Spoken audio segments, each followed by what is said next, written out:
Aujourd'hui, nous allons donc voir la différence entre des supports qui ont été faits en PLA sur une pièce en PETG et la même pièce faite avec des supports en PLA et la pièce principale en PLA. Donc ici on a du PLA, ça va être exactement les mêmes PLA qui vont être utilisés.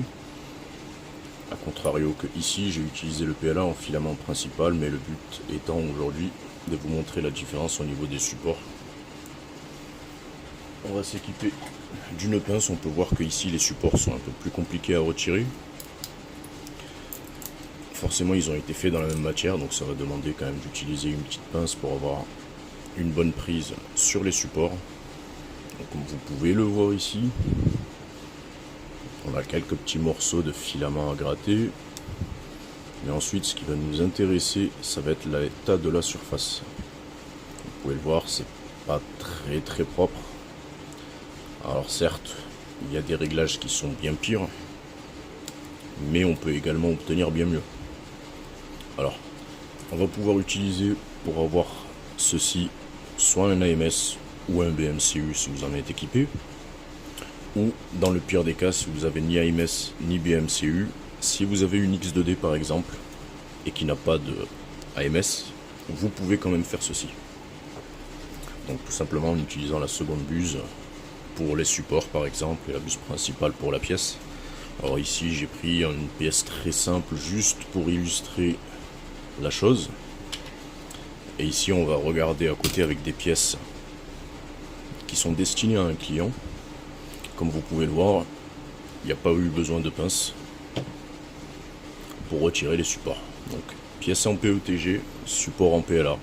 Vous pouvez faire l'inverse également si vous avez besoin de la pièce principale en PLA.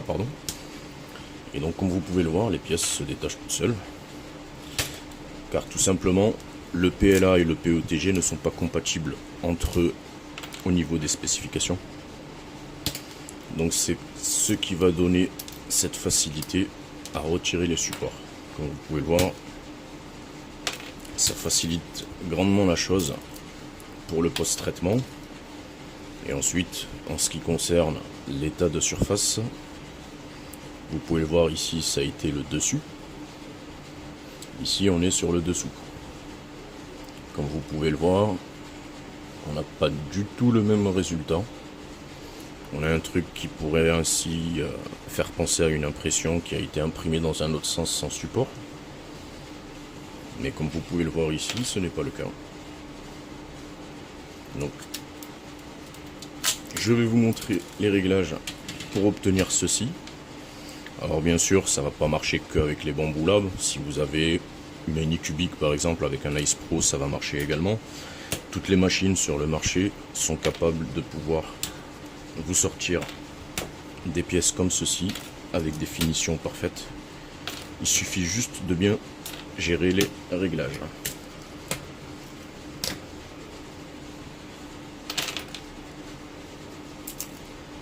Et voilà.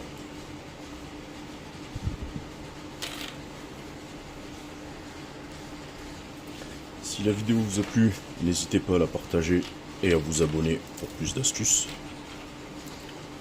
Cette astuce pourrait vous servir dans pas mal de pièces à imprimer. Donc à savoir, comme je l'ai dit au début de la vidéo, vous pouvez faire également l'inverse. Si vous voulez pas imprimer de pièces techniques et que vous n'avez pas besoin d'imprimer la pièce en PETG par exemple, vous allez pouvoir utiliser la même astuce pour imprimer du PLA.